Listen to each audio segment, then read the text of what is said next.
I mean, is Cooper Rush worth 2.5 points? I would hope Quinn Ewers put up a decent stat line against Arizona State. If he didn't, we have a real problem. You can say the same thing about Creighton. Okay, they had the one good game against Kansas at home. When Toast talks about the kicking market, it's like some earth is flat shit. Andy, true or false, this is going to be a dog walking. Dog walking. This is my dog walking of the day. I think it's going to be very ugly. Dog walking. I think this is going to be ugly. Hey, get the sauce. Greetings, everybody. Happy Saturday morning. If you're watching this, obviously there's a lot of college football going on tomorrow, but there is a decent amount of baseball going on. Shout out to Sauce. He hit his Chargers bet tonight. But first of all, I'd like to give a shout out to Dicker, the kicker. 2-0 on kicker props this year, guys. Both of them have cash in the first half as well. So let the haters hate. The earth might be flat after all. We never know. So, Spoon, how was your day today? Pretty good day. 4-2 overall, so happy about that. Just watched football, didn't end up moving on anything. Excited for some college tomorrow. Yeah, that should be fun. I actually placed a couple college bets with when I was watching Duck and Sauce go through some games. So I'm actually going to be invested a little bit in college. Sounds like a couple of sharps. It was a good show. So anywho, decent amount of baseball on tomorrow. Some games are kind of easy passes in my opinion, but obviously we're going to go through them all for you guys. So let's get into it. I did go 1-1 in this game though, because I did play the over too. So I still made a little bit of money, but the Blue Jays, I really thought that the Yankees bats would get more than one. But anyway, another game where I think I'm going to I already played the over. Toronto on the road in New York. Chris Bassett, Luis Gil on the mound. Spoon, like I said, I just played the over. Spoon, do you disagree with that or do you agree with that? Yeah, I already played the over 9 as well. I think you can still get minus 115 on that. These are two really good hitting lineups right now. Luis Gil's looked great since coming back from injury, but he hasn't seen a lineup like the Blue Jays yet. Washington, the White Sox, just lower caliber lineups. I think the Blue Jays will hand him some runs, and Chris Bassett in pretty hitter-friendly conditions tomorrow at Yankee Stadium, a guy that struggles with lefties all season. I think this is a spot where the Yankees lineup put up a few runs as well. Both of these bullpens, no matter who comes in, can always give up runs. So I think the over 9 is a gift. I think this closes 9.5 juiced. Yeah, I think it closes 9.5 juice. I really can't add anything. Pretty much everything that he said I was going to say, especially Bassett versus all those lefties in the Yankees lineup. So I was a little bit worried that they might be a little bit flat. That's why I bet Toronto today. I didn't expect one run flat, but with all those lefties, and it's going to be 88 degrees with the wind blowing out at Yankee Stadium tomorrow. Just absolutely fantastic weather. Plus 42% home runs, courtesy of our friends over at Ballpark Pal. So I think we're going to see a lot of runs in that game. Next game on the board, Washington on the road in Chicago. Brad Lord, Matthew Boyd, another big price for Chicago, but this Washington team's so bad it makes sense. Spoon, you hit your over, right? You played the over in that game today? I ended up staying off it. I saw 10s come back on the board, and I couldn't get one, and I was just so frustrated about not having the 10, I just let it go. That game sailed over easily. Yeah, I didn't have the balls to get involved either. So I was surprised we saw 16 runs, to be honest. But anywho, do you trust your Cubbies to score some runs tomorrow against Brad Lord? It's pretty offensive conditions again. 12-mile-an-hour winds blowing out towards right. Lord's been pretty backable this season, coming out there pitching decent in a lot of his games. But with that wind blowing out to right, the Cubs having quite a few lefty bats and Brad Lord struggling with lefties, I think this is a spot where the Cubs team total over is live as well as the full game over. Matthew Boyd now 5 straight starts giving up runs, 4, 5, 4, 2, and 3. A lot better lineups than this Washington team, and the big bats that I'm worried about with them are hitting from the left-hand side, which Matthew Boyd has really dealt with. 0.98 whip on the full season, but he hasn't looked quite right. So I would go back to that over. I just haven't got to the ticket window yet. What's the team total? 6.5? It can't be that high. I just know they're a huge favorite. I was asking. Hold on. It is. I can tell you. I didn't have it pulled up. 5.5, 105. It would only be Chicago Chicago -1.5 if you want to. I mean, I'm not going to bet it. I don't really love this Cubs offense, and like he said, Brad Lord has actually been somewhat feasible this season. I don't know what to think of what we've seen from Matthew Boyd. I don't know if he's completely ran out of gas. I don't know if he just really was never that good.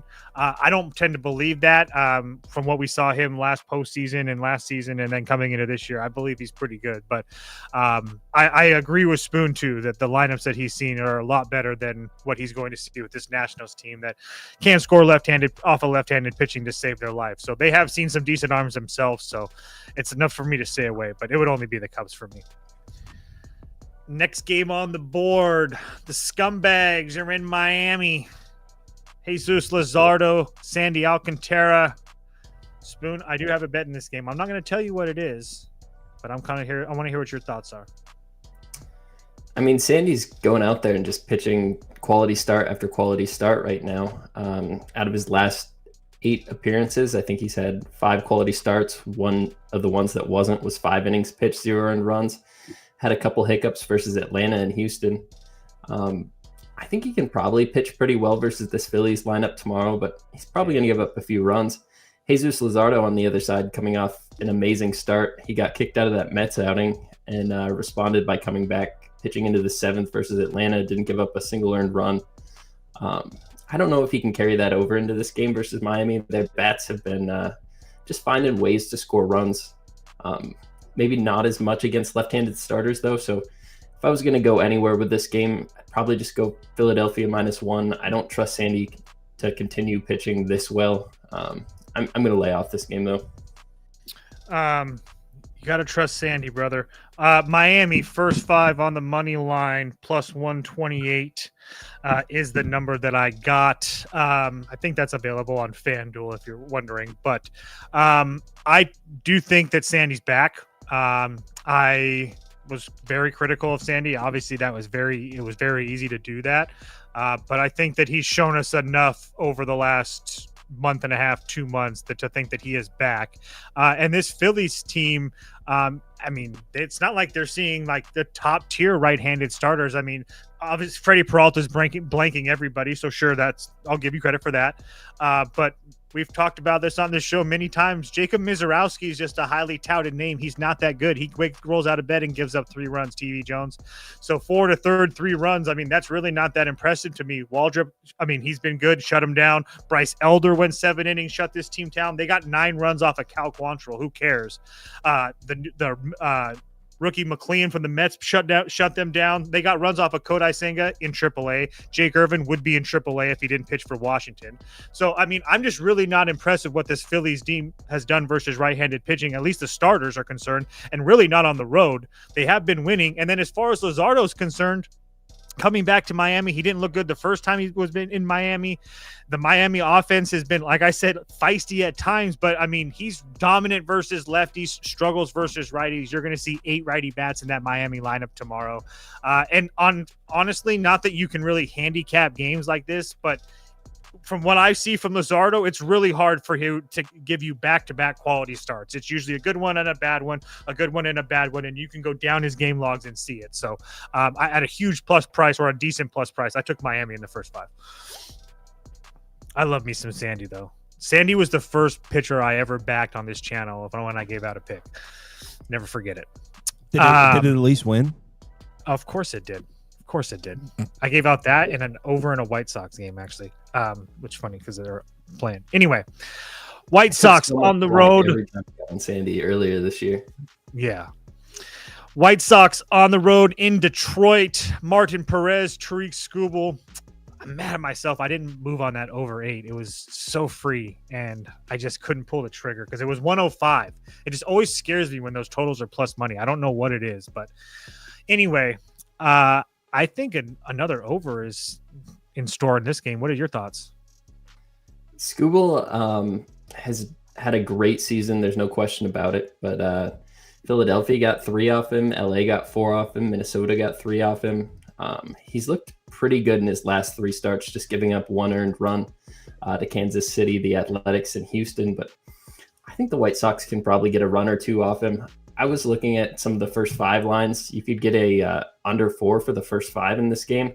Seems like a really high total. The other side of this, Martin Perez has already seen Detroit since coming back from injury. He's looked great in every single outing. New York just got 2 off him in 6 innings pitched. Kansas City, he went 7 innings, 0 earned runs. Same with Atlanta. But seeing Detroit a second time now, I think they find a way to get to him. They've been getting to all the lefty starters they've seen recently. So I had a struggle with this game. I obviously can't lay it with Detroit. And if I want to get to an over, you got to say that Scooble's going to give up a few runs, but you can put me up for over 7.5.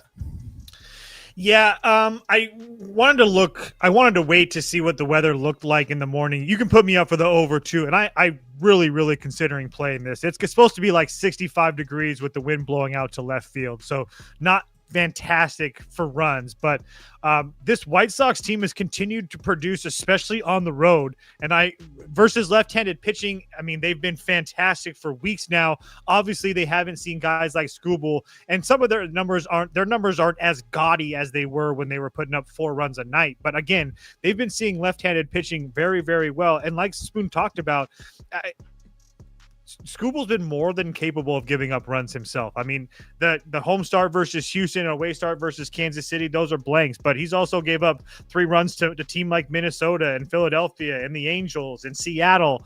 So I don't think it's crazy to think that the White Sox score 2 or 3 off of him, because he's going to go 7 innings. So they're going to get multiple looks at him.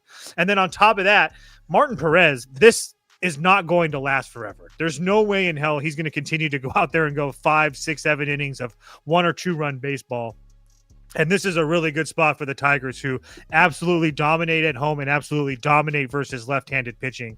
I mean, they're putting up the numbers versus left-handed pitching that the White Sox were doing a month ago, where it's 5, 4, 7, 1, 4, 0, 3, 5. I mean, and against guys like Manaea, Falter, Framber, this Martin Perez, Kikuchi, Christopher Sanchez, Ranger Suarez, Eduardo Rodriguez. So they've seen some pretty decent names in there too. A couple bums, yes, but I do think that this total is a little bit low. So yeah, I agree with the over. Next game on the board, Brewers on the road in Pittsburgh. Brandon Woodruff, Mitch Keller on the mound. Pretty cheap for the Brewers again. I mean, I know it's 155, 160 or whatever, but the way that they've been playing, I mean, another easy victory for them today. I think you were on the Brewers today, right? Muted. He's embarrassed to admit he was on the Brewers. Muted, Spoon. You're muted, bro. Yeah, I was on the Brewers today. The market didn't exactly love them, but they've been really off on the Brewers this entire season. I don't see any reason not to go back to them tomorrow. I think Brewers -1, -119, you can build it out right now, is a pretty good price. I don't really trust Mitch Keller at this point in the season. He's coming off a good outing versus Boston, where he went 5 innings pitched, 0 earned runs. Before that, he was on a 9-game streak of giving up runs, and most of those 3 earned or more. So I think the Brewers find a way to get quite a few runs off him. Woodruff, we've been on the he's going to regress a little negatively for a while now, train, and for the last 3 games, he hasn't looked that sharp, but this is a step down in competition. Last time he saw the Pirates, he didn't give up a run. I think he can do the same here.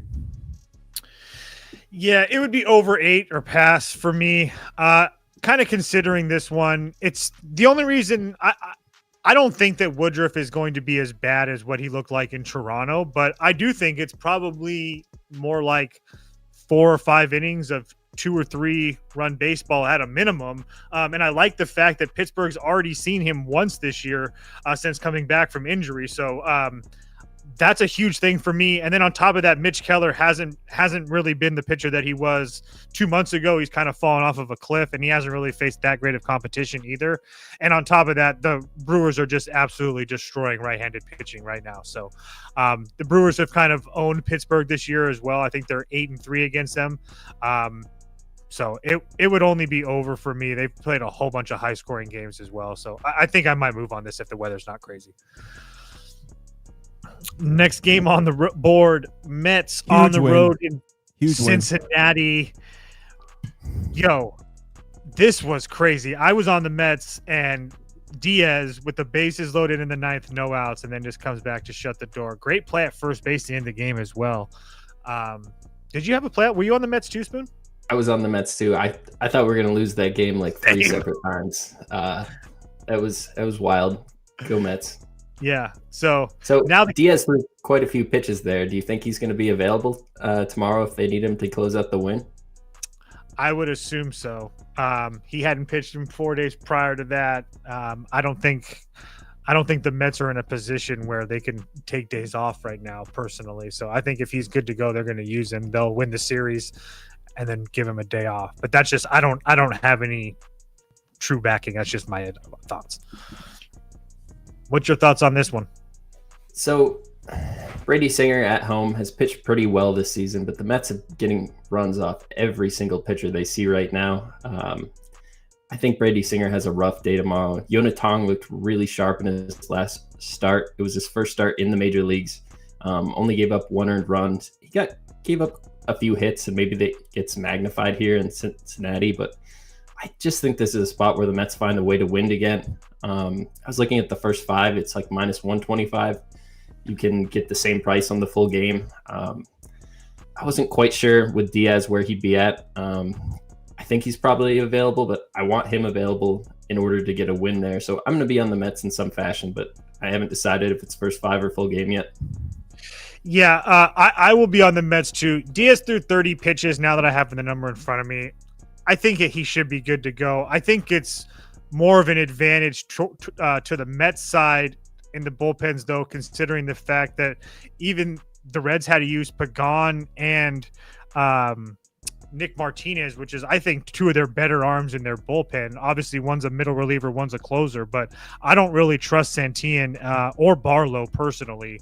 And Stanek looked really good tonight as well. I don't really trust this Cincinnati offense. I know that they're really kind of hit or miss, but like Spoon said, this Mets team has just been absolutely destroying everybody. I mean, they are the number 1 offense in general over the last 14 days, 30 days. They're the number 1 offense in the last 30 days versus right-handed pitching. They're the number 1 offense the last 14 days and 30 days on the road as well. So I don't understand how Brady Singer has a good day. I mean, the Mets are absolutely destroying everybody. It would only be the Mets for me. I lost a little bit of CLV with the Mets today, so I just want to wait to see what this line does. I haven't bet this yet, but very good chance that I do. Next game on the board, Cleveland on the road in Tampa Bay. Tanner Bybee, Shane Baz. We both said Cleveland. Did you actually bet them? I didn't. I had the under in this game. I got the 8.5 the night before. The game went to 8. I think that's what it closed at. So I got my cash there on the under 8. I kind of want to play the over here at 8.5 at plus 100. What are your thoughts on that? And on the last couple days, the weather has seemed a little more under friendly, but tomorrow the wind's not going to be blowing in as hard. It's going to be less than 5 miles an hour the entire game. Weather looks a little better tomorrow than it did today as far as like rain and everything in the forecast too. I like this over. Shane Baz is not somebody that impresses me that much right now. A couple seasons ago, I was pretty high on him, but this last start versus Seattle was his best start of the season. 6 innings pitched, 0 earned runs. He hasn't been able to duplicate 2 starts in a row all year. I don't necessarily see why that changes tomorrow. Cleveland doesn't have a great lineup. Whenever you back them, it's kind of hard to figure out how they're going to score runs, but they've been getting to righties for a little bit now, getting at least a few runs off them. So I could see an over here. You're going to have to rely on the Rays bats quite a bit. But I think Tanner Bybee is completely capable of giving up 4 or 5 runs here. He's done it like 7 of his last 8 starts right now. So I like this over as well. I haven't gotten to the ticket window with it yet. I also like the Rays money line as well. Yeah, I think I'm going to end up playing this over 8.5. It's at plus money right now. But as far as Baz goes, I backed Seattle today. It was one of my only losses. And at this point, and the way that Seattle is playing, I don't put too much stock into a good home start or on the road against Seattle, mind you. That team can't do anything offensively. And prior to that, he gave up 3 to this same Cleveland team on the road in 6 innings. He gave up 6 to the Yankees, 4 to the Athletics, 4 to the Angels, 5 to the Dodgers, 6 or 8 to the White Sox. He pitched well against Cincinnati. Who cares? But I mean, this Cleveland offense, like Spoon said, has been consistently putting up 2 or 3 runs versus most of the righty starters that they've seen. Not to mention the fact that Tanner Bybee has just been an absolute gas can out there. And this Rays team has actually been pretty damn good at home. They're a top 5 offense at home over the last 2 months, if not more. So yeah, I really like this over. I like the fact that you said that about the weather, because I didn't know about the winds today, but I saw 85 degrees with the wind slightly blowing out tomorrow. And I didn't really understand why it was plus money. I guess that was the only thing that I was waiting to talk to you about, but I like it. Next game on the board. Shout out Baltimore Orioles. They got to plus 150 today. I couldn't hold it. I ended up playing Baltimore. I sent it out. What are we doing with, again, Yamamoto, Dodgers on the road in Baltimore. Sorry for you that are listening audio-wise. Yamamoto on the mound for the Dodgers. Trevor Rogers on the mound for Baltimore. Dodgers another huge favorite with a AAA team out there. Spoon, what are your thoughts? I've pretty much blindly been playing Trevor Rogers first fives here for a little bit now. Have a little bit of trepidation tomorrow versus the Dodgers, but Why? this team's playing so poorly right now. Plus 120 on Bet365. Let's go. I've already bet it. Dodgers are about to smoke Trevor Rogers. Okay. Because they've been smoking a lot of people the last 2 months. Regression works in weird ways. Sometimes you get it off the best kind of pitchers when you're doing your worst. This Dodgers team has all the bats capable of handing Trevor Rogers a tough day tomorrow. I'll play that first 5 money line with you. I like Rogers a lot. I was looking at the plus a half, but I'm not trying to pay. I think it's minus 125, minus 130 for that. So I'll take that plus money with the money line. Trevor Rogers first 5. I think this Baltimore lineup can get runs off any righty right now. Just got 5 off Darvish, a few off Cease. Yamamoto on the road has just not been the same guy. I think this is a spot we can cash this. I don't think they find a way to magically pull it out in the 9th inning again. Plus 120. Plus 120. Bet365. I love Baltimore the first 5 tomorrow. I've already bet this. So Yamamoto has been decent on the road, but it's on the road at San Diego, Colorado, the Angels, the Rays, Cincinnati, San Francisco, Milwaukee was a good one. He got destroyed in Milwaukee. So I do think that this is a pretty big step up in class for him as far as on the road in Baltimore, across the country, where this Baltimore offense is starting to heat up a little bit. I understand they only scored 2 runs today, but that's enough. And this Dodgers offense hasn't done anything for a month straight now, and they continue to be priced. I mean, the Dodgers are, I think, 20-34 since the All-Star break, I think it is, not since the All-Star break, since their last 54 games or whatever it was. I just saw a stat earlier today. But it's been really, really bad for them. And if you look at them versus left-handed pitching, it really hasn't been great. They got to Lodolo and Austin Gomber, but besides that, I mean, Eduardo Rodriguez pitched decent against them. Nestor Cortez pitched an absolute gem against them. Kyle Freeland was decent. Matthew Liberatore was decent. They're not going deep into games, but it doesn't really matter. For me, it doesn't really matter. I mean, on top of the fact that I've been saying this for almost a week now, and it matters more because you're not going to see Will Smith in the lineup tomorrow again, is that this is a AAA lineup. Ohtani, Betts, Hernandez, and Freeman. Teoscar Hernandez hasn't been great. So you have Pages, Call, Kiki Hernandez, Miguel Rojas, and Dalton rushing. I mean, for Trevor Rogers, whatever you want to do or try to poke holes in him, he's been absolutely fantastic this year. And especially that his last road start in San Francisco. I get this game's at home, but that San Francisco is murdering everybody they see right now. So for him to go into San Francisco and pitch like that, I mean, it's 7 innings of run baseball every time Trevor Rogers goes out there. So I don't understand this price, but the Dodgers continue to be mispriced and they continue to lose baseball games. So it is what it is. We'll see what happens. Next game on the board, Houston on the road in Texas. Hunter Brown, Jacob deGrom with a 6.5 total. Games I like a pick, give or take. We just take the over 6.5 because it should never be 6.5 total in a Major League Baseball game. If I was going to lean one way with that total, it would have to be the over. There's no 2 pitchers in this park that really demand a 6.5, in my opinion. Texas plays pretty pitcher friendly, so maybe it's not as dramatic as I'm thinking, but I get it. 6.5 is just criminally low for anybody, but I think plus 100 is criminally low for Houston Astros right here. I've already played the money line with them. I know Jacob deGrom at home has been really good all season, 2.2 ERA, but this Astros team starting to get healthy at the right time of the season. I know it's basically just Yordan Alvarez going out there and swinging the bat recently, but on Texas, I mean, without Seager in the lineup, this lineup looks completely different. They found a way to get some runs immediately without him, but I think this is a spot where Hunter Brown comes out and just dominates. He's been a really good pitcher all season.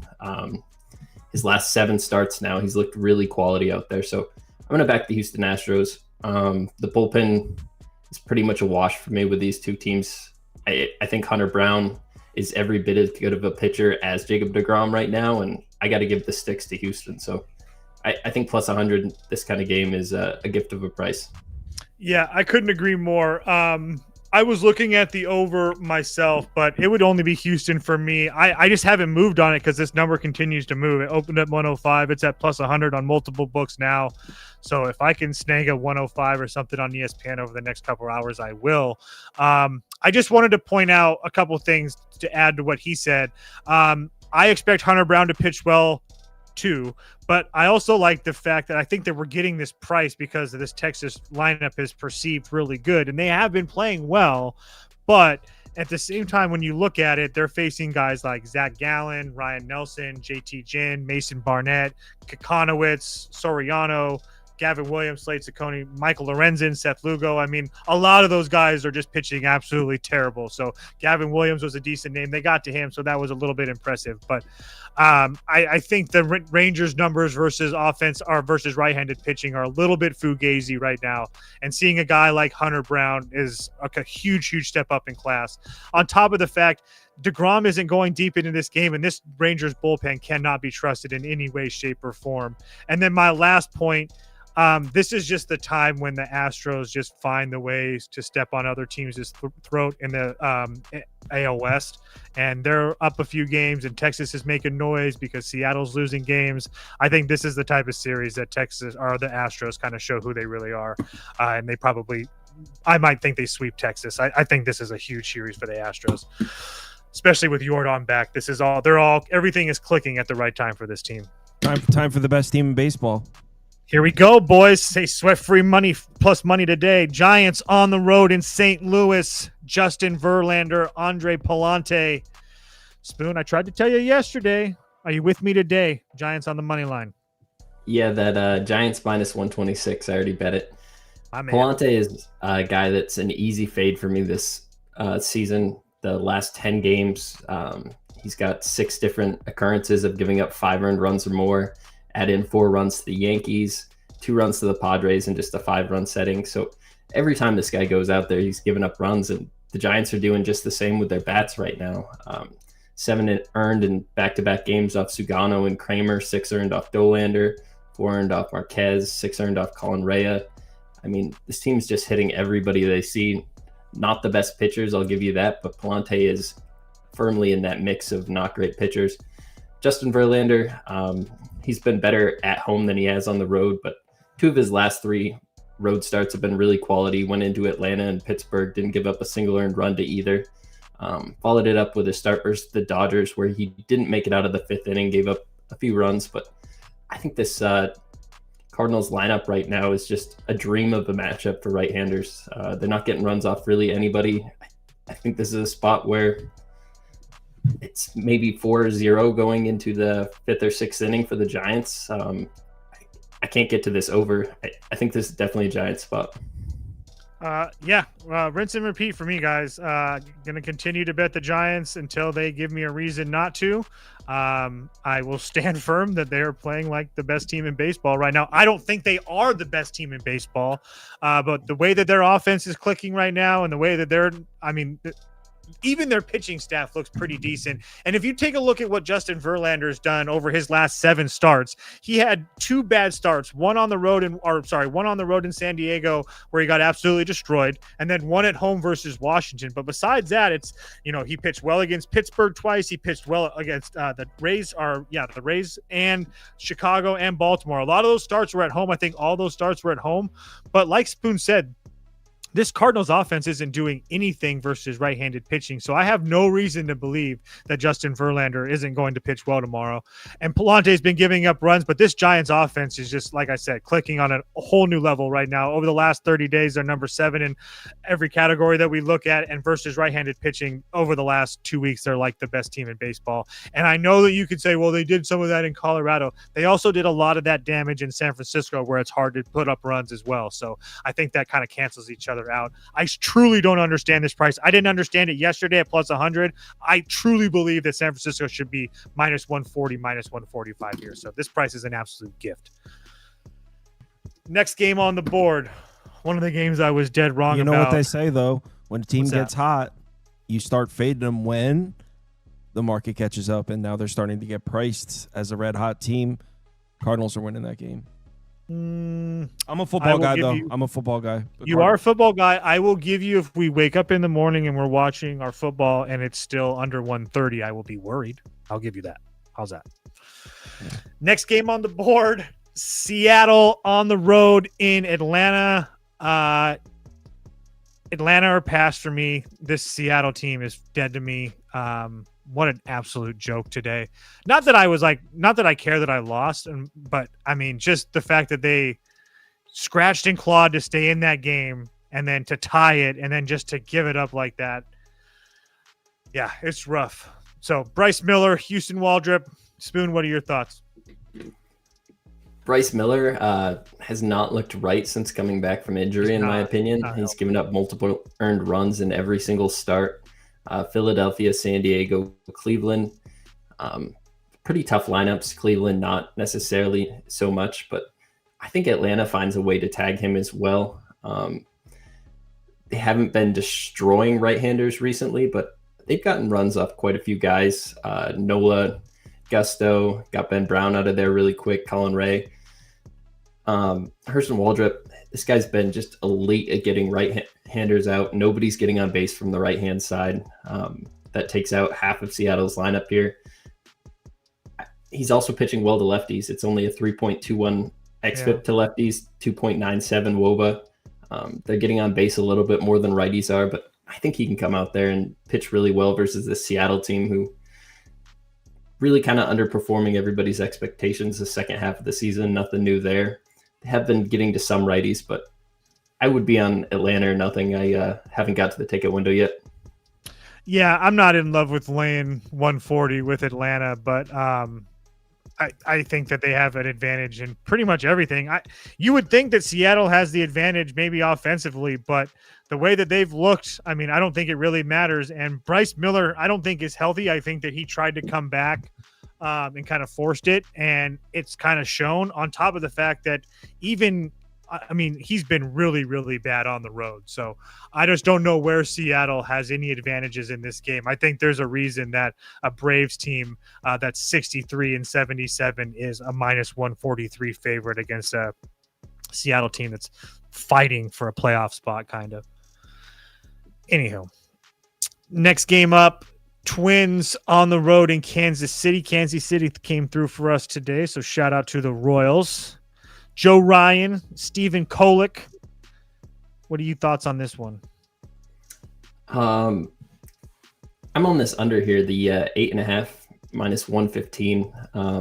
Not a huge Stephen Kolek fan, but he's been finding ways to pitch pretty well since he's gotten traded over. Just 3 earned runs in his last 2 games versus Detroit and St. Louis.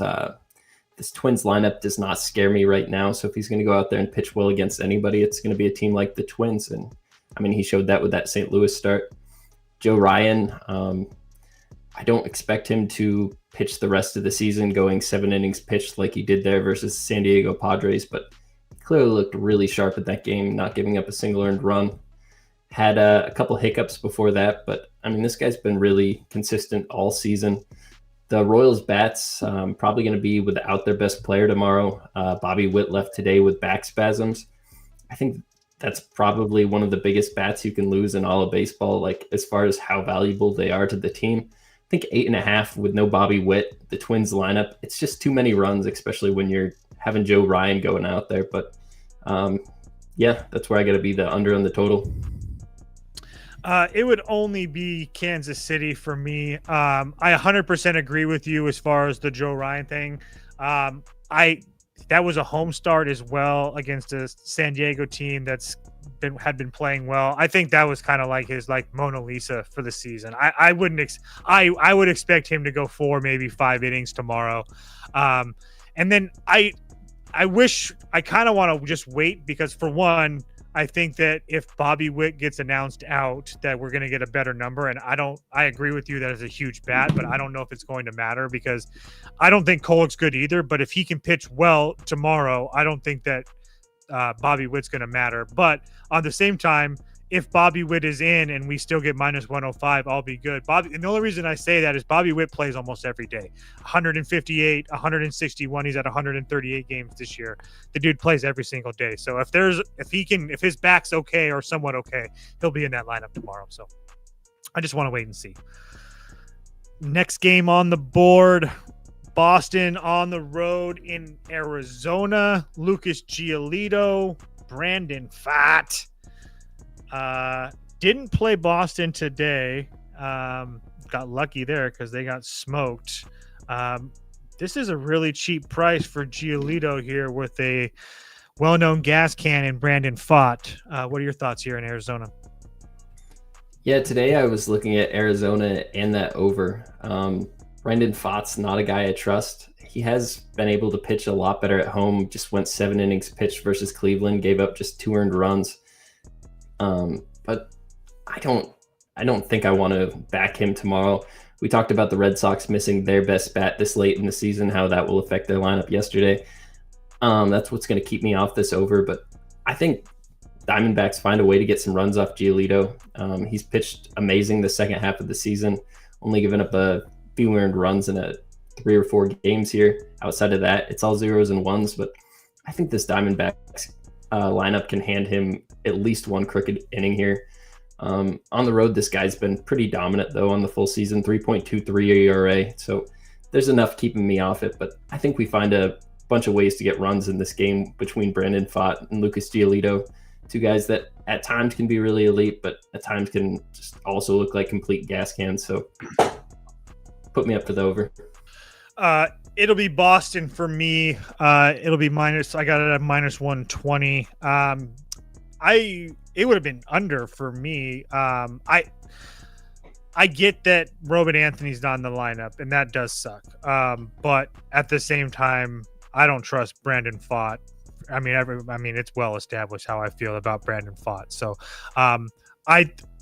yes, I mean, he has some decent starts at home, but he also got kind of hit up versus Colorado and was somewhat okay versus the Padres. And I mean, but he's still only going 5 innings in those starts max, or maybe a couple more. So he doesn't have, I mean, there's talent there. I know I give that kid a lot of flack, but because he's terrible, but there is talent there, and he shows flashes of it. But I think that this Boston offense should be fine, especially now that they have a game under their belt without Anthony. But for me, it's that we continue to get Lucas Giolito at a cheap price, and Boston's going to have everybody in their bullpen available.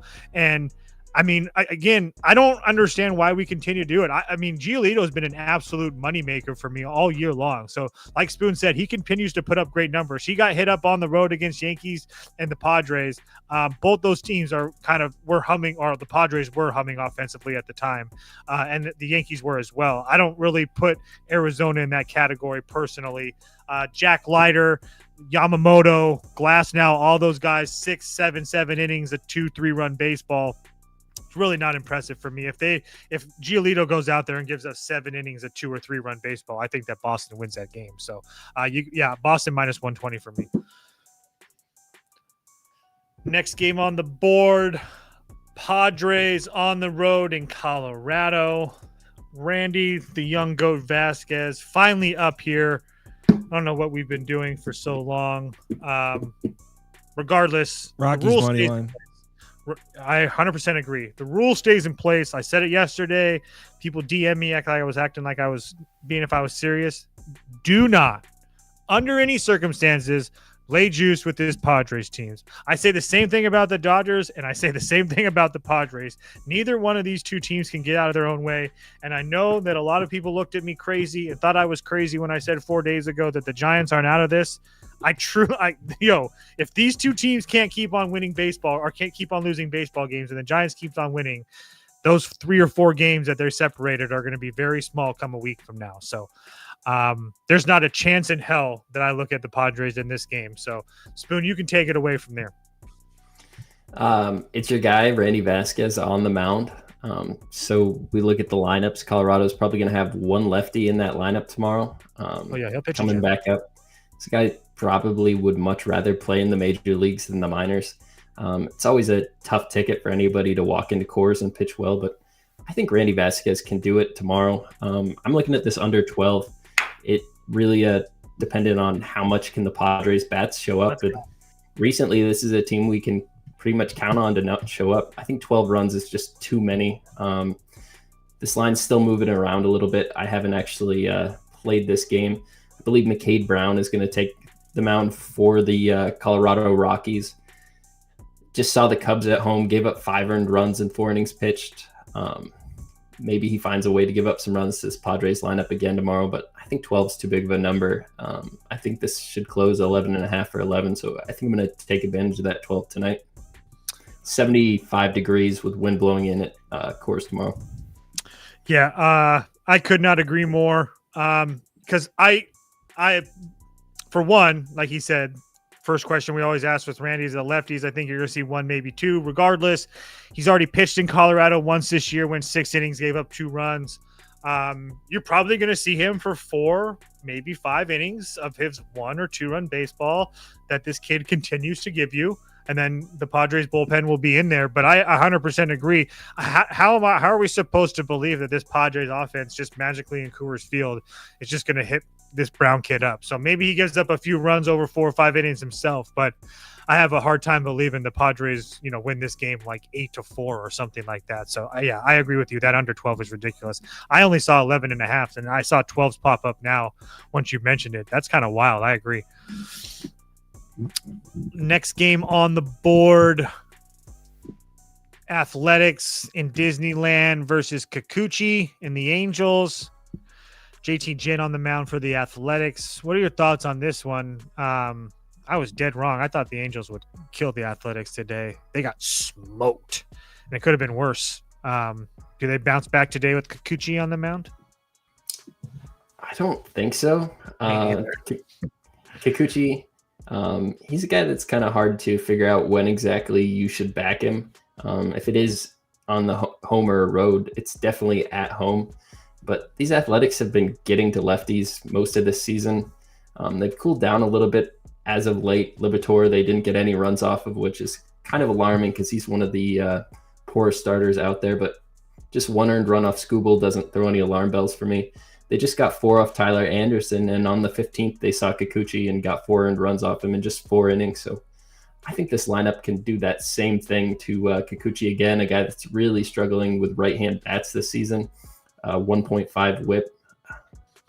I think the Athletics lineup is a lot better than the Angels lineup at this point. And JT Ginn, this guy really struggles with left-handed bats. When we go up and down this Angels lineup, there's 8 righties in here. This is the perfect lineup for him to face. It's hard going back, looking at his starts, trying to pick a good start for him because he hasn't faced a lot of teams without lefties in the lineup. But the last time he saw a really righty-heavy lineup in the Houston Astros, he went out there and gave up 6 innings and 0 earned runs. So I think Texas, Detroit lineups that have a bunch of lefties, Tampa Bay are much tougher for him. So I think having all those bad starts gives us a bunch of value here. The plus 125 is what I got this at. Toast, do you think they're feisty enough to get it done? Yeah, copy and paste, man. he didn't talk about the feistiness of the Athletics, and that's okay. But everything else he said was everything that I wanted to say. Jin versus a whole bunch of lefties. He hadn't seen a lefty heavy lineup. I love everything that he said. Couldn't agree more. And I'm not really in love with Kikuchi at all. And I don't understand why the Angels are this big of favorites again. So I don't know if I actually play this, but you said you got 125? Yeah, MGM, I believe. Okay. That might make it more feasible, but yeah, we'll see what happens. All right. Anyway, that is it for baseball. We got the Grizzly. We got the Grizzly. We got the Grizzly coming on. I didn't forget. Grizzlies coming on to talk about the Montana game. Make sure you give these guys a follow on Twitter. All right, let's send it over. Send it over to the Grizzly. What's a good word, everyone? I'm Kenny Varner, owner of the bandwagon that is the Montana Grizzlies. Thank you for everyone who's joined the bandwagon. We're going to preview Central Washington right now.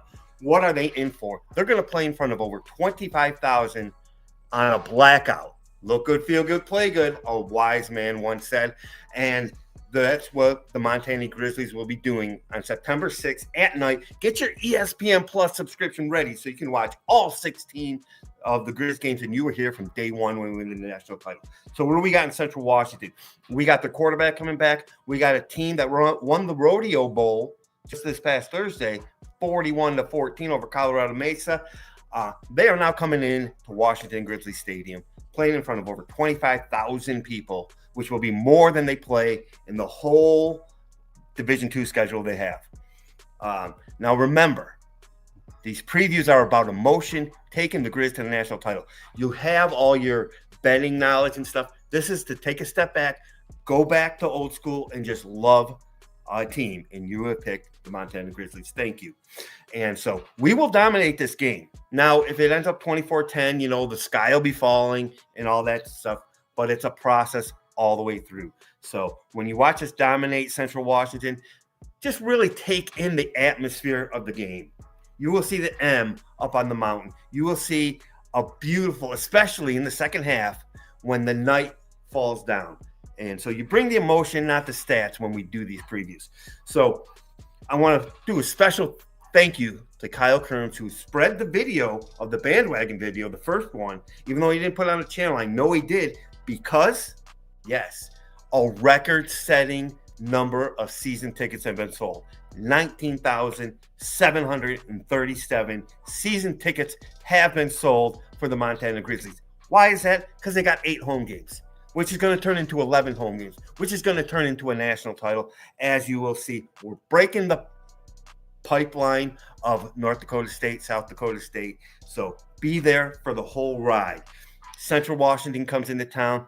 This is a Division II school. This is a team that's used to winning. This is a team that has aspirations going a long ways during the playoffs in Division II. This is a big step up, 10 steps up from when they played Colorado Mesa. Now, Kyle has researched, I believe, and has found out that not one time has a team had 11 new defensive starters and won the national title. That is going to happen this year. So follow us all year long on the journey. Next week is going to be a lot of fun. North Dakota, yeah. You thought Manhattan was loud? It's nothing compared to Missoula. Central Washington will find out this week how dominant the Montana Grizzlies are going to be all year. The defense is looking great despite no returning starters. We'll see you in the next video. We're going to go dominate, have a lot of fun, get your ESPN Plus subscription so you can watch all 16 Montana Grizzly games. We'll see you next week when we preview the North Dakota. Kansas State has nothing on the Grizz. Go Grizz. We'll see you in the next video. Bye.